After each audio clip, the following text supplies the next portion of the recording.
All right, guys, new episode, DLS back again from Shanghai. So this week we saw a trending video of the Nigerian president. But before we get into it, guys, thank you for all the likes. Thank you for subscribing. Thank you for the comments. We've had some amazing comments, right? And also, the subscription is going up. It's going up. But please do share the video. You guys got to subscribe. We got more content coming your way. So do subscribe. Hit that notification button. Leave a comment, right? Based on your comments, we know what to do next. So thanks for subscribing, but we still need you guys to share the video so we can get more subscribers, all right? So without further ado, this week, Bola Tinubu, president of Nigeria, made some, he made the headlines. This is your country. Don't condemn it in sermons. Don't abuse the nation. Leadership are meant for changes. Yes, this leader is bad, fine. Wait until it's time to renew his mandate and say no. But don't condemn your country. Don't curse Nigeria. It's a beautiful land, land of prosperity. I don't know. It's a double-edged sword, right? Some think it's a great thing to have that speech online going viral, so that people will be more patriotic to their countries, and others are saying, "Hey, you're one of the most, wealthiest people in Nigerian history in terms of politicians." So you can say people should be patriotic. People should not condemn their countries because you don't feel what the average Joe feels. So yeah, we're gonna talk about that on DLS Wave today.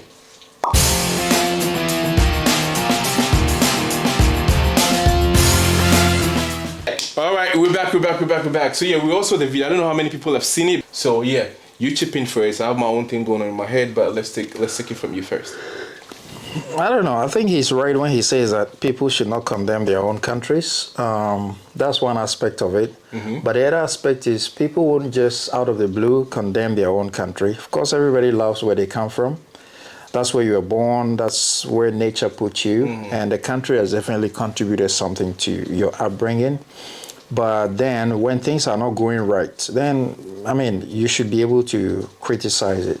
So it should be critique, but unfortunately, in most of our settings, you just have to criticize. There's nothing... Yeah, but is that really condemning? Because, he said, do not condemn Nigeria. Do people really condemn it? Because I feel like as an act of patriotism, right, by criticizing your government, you actually want them to do better. They could do more. Yeah. So I think there's nothing more patriotic than that, other than paying your taxes. I think that's where that disconnect between the populace and the politicians it comes in, because people feel like the politicians are not doing enough, and the government thinks they're doing okay. So there's that disconnect. There's not connection in understanding the real situation. And I feel like because of that disconnect, the politicians are not down to the level of the grassroots. So they're not even aware of what's happening on the lower level, under the on the ground level. So I think that's why they will see it as criticism, but ordinary people will see it as their right to criticize things that are not going well. All right, so let's go to the oldest and the wisest guy here. What's your take? A true nationalist works for the love of the country. Yeah, a true nationalist. So let's put the context. He was trying to talk about you criticizing the country. But he said condemning. Condemning. Okay, let's stick to his words. He said condemning. So we should not condemn the country. But actually, if we are condemning, we are not condemning the country. We are condemning the leaders. The leadership. Or maybe the leadership. Maybe not even. And we have every right to question leadership. Why? Because you look around you, you turn around, the fridge you've been using for the past 20 years is the same. You have to go and change battery all the time, and the lights goes off every 2 seconds. You have every right to say, what kind of leader are you? Because like I said, a true nationalist works for the love of the country. So if somebody has been given the leadership position to lead, make critical changes, and they are not doing it, we have every right to question and chastise and condemn that person. Right. I mean, if That you is all. look, in the case of Nigeria, people now call it generator republic. Yeah. Because almost every house, every business owns a generator. I've never been to Nigeria, but even not being there, I've heard so much from friends, from family, and from online as well that electricity is very unstable in Nigeria. To think of a country that is maybe the highest exporter of oil On the continent. And Nigeria has the biggest economy in Africa. Forget about Egypt and all that. It has the biggest economy in terms of GDP, and you still go through these basic problems. Then people are right to criticize, because we can't understand why things will be like that. Yeah, it's interesting you brought the generator thing up, because I had one Nigerian friend who told me the exact same thing. I think I'm not sure if it's NEC, Nigerian Electricity Company. NEPA, something yeah. like that, I'm not really NEPA. sure. But he said they were having this, I forgot if it was Farmers Day and National Celebration, I'm not really sure what it was.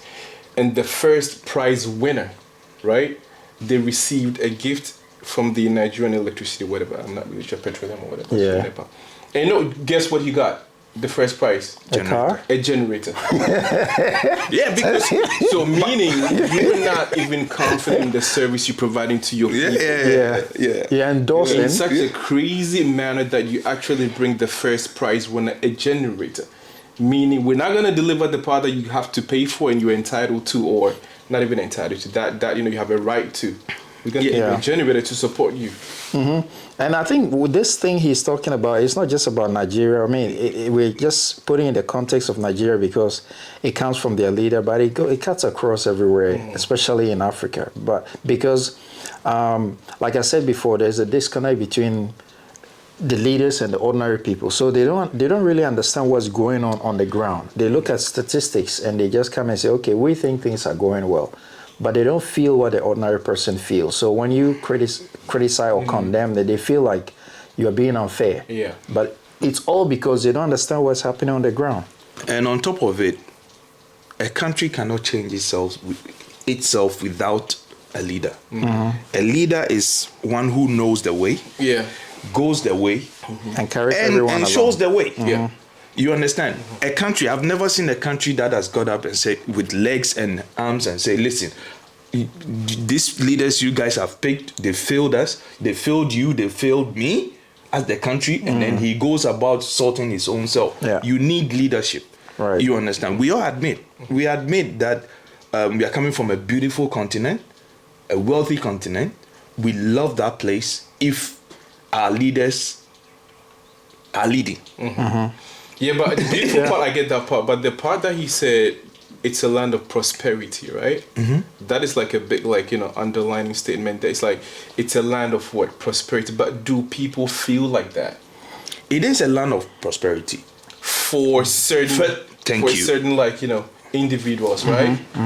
So what is that cut across when because he's wealthy, no doubt about that. He's one of the wealthiest politicians in Nigeria.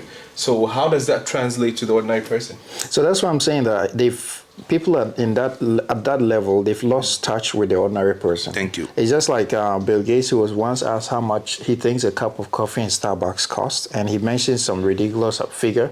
So he's lost touch with. He doesn't go buy his own coffee, so he doesn't understand why a cup of coffee maybe costs less than $20, whereas maybe it just costs like $2, $3, $4 or something. So I think at that level, people like that, they've lost touch with what's happening on the ground. With the average local. Average local who has nothing. So I think that's where the problem is coming. They cannot understand why I can have it, but you can't have it. You know. On top of it, I agree with him saying we are coming from what did he say, a wealthy or whatever land of prosperity. Yeah, but when you look around, He doesn't and look at and compare, and sometimes you cannot help but compare with countries that don't have the resources that we have. Yeah. So if you come telling me, you the wealthy person, you come telling me I should have patience, I should love my country. Yeah, which I do, but I'm falling out of love with the leadership. You understand? And you come and tell me, because you have the wealth, you have the links, you have everything, and you are telling me, oh, I should love my country and I should not chastise my country. Whilst I see other countries that don't have resources that we have, and they are doing better. Their lives don't go off. You sitting there, not light off every 2 seconds. Yeah. No, this is the reality. That is it. That is the reality. Because even if you look at the, let's say the West, right, US or Europe, I mean those that we call or we term first world countries, their people still complain, they still protest, they still criticize, they still bash their government. Yeah. Right. So if we're talking about countries that are now trying to develop, of course that's what you're gonna get from your people. Yeah.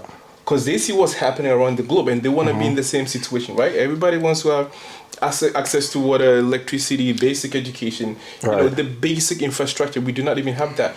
But okay, well, hold on. My question just, it's just kind of flowing through my mind. What was his message in that delivery? Was it people should just say good things about their country, or I'm not getting the part that he said, do not criticize Nigeria in your sermons? We're talking about the religious leaders, right? So because now they're all talking about all the religious leaders are even bashing the government. Yeah. There is a fundamental problem, that needs to be fixed, and that comes from leadership.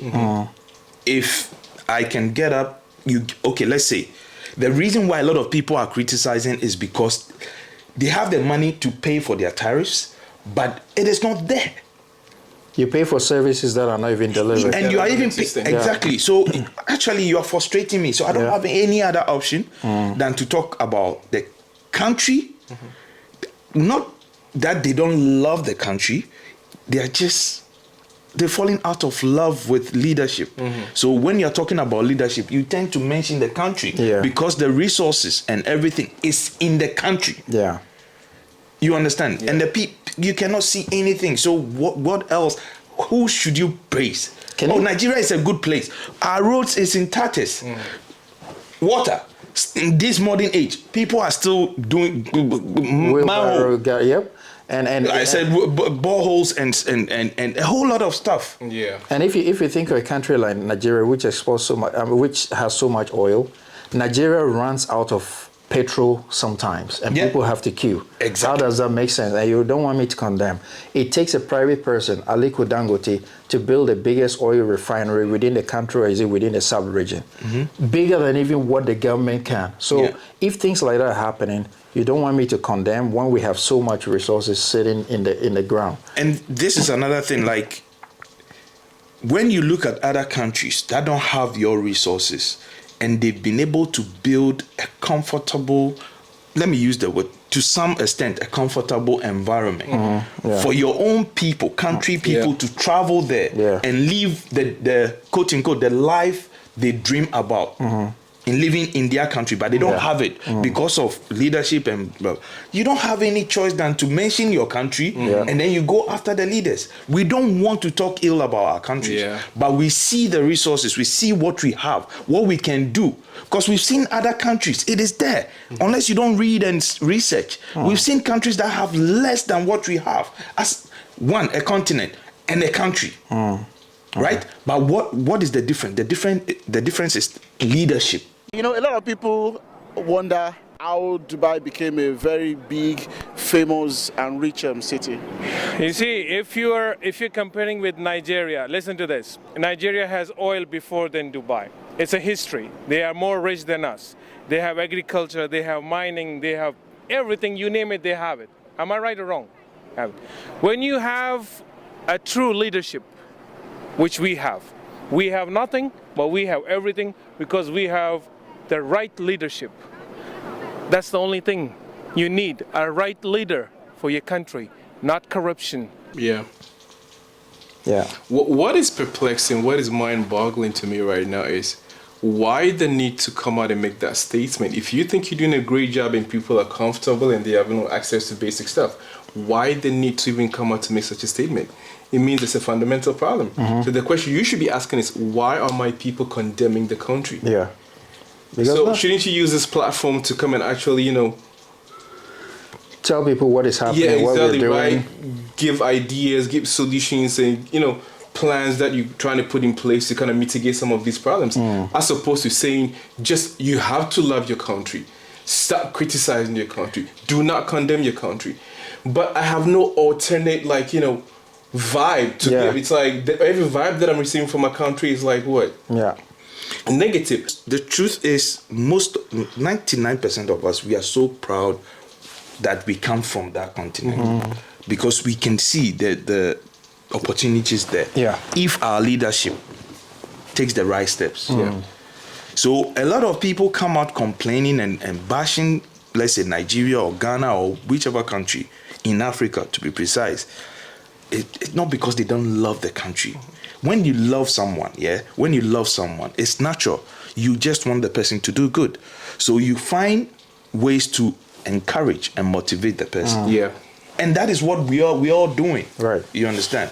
Rather than spending time and energy on a stage to condemn people condemning their own country, I think they should give a good listening ear to what people are actually saying, because people don't just condemn. If they are condemning, it means, like you said, there's a fundamental problem.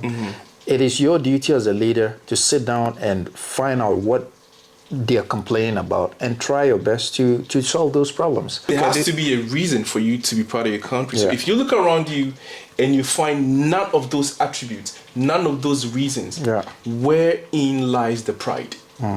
And why is that? You have to look at the roots. And the roots sucks. Yeah. You understand? So how can I be very proud of my country? Yeah, that is a great country. Because lest we forget, there is always like an iota, right? Of truth in every narrative. Exactly. You cannot say we can kind of like downplay it so much that we're like, oh, it's not true, it's not true. Do you know what I mean? How long can you deny the fact? You cannot deny certain facts. So like you said, you cannot just go around saying, oh, no, it's not true. Nigeria, it's a great place. It's a land of prosperity. Physically, right? Can you really kind of like look at the country and say the narrative is not as people say it is? Culturally, when we are talking about culturally, how beautiful we are in, like, when it comes to tribes, and we have beautiful things as in within our culture. But when it comes to the country itself, there's nothing to be proud of. Right. And how can we solve it? We have to call the leaders out, because you said you would do it.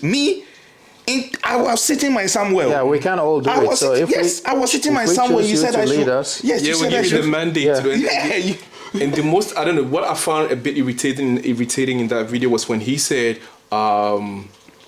you have to wait for the next mandate renewal, and then you vote state leader out. 4 years but of my that's life. like 4 years. Yeah. Do you know how many guys or how many people are going to lose their lives in that 4 years? Exactly. You know what I mean? Or you couldn't be like, I don't know, average, how about like an average life? During that 4 years, if the leadership is terrible, your life can drastically change for the worse. Yeah. So why should, he's like, if a leader is bad, fine. The fine that killed me. You know what I mean? He's like, it's fine. Wait till the next renewal or mandate renewal, and then you cast him out. Wait for him to amass so much wealth. Exactly. To my neglect. And then you vote him out. And then the next person has to start from scratch, because the country's gone back or retrogress like what? Okay, 10 years backwards. So let me ask you this. He said, if a leader is not doing well, we should wait. It's fine. We should wait. Yes, it's fine. The thing is, look at your hood, your neighborhood. And we all grew up in a certain neighborhood. Your dream is to get a paved road.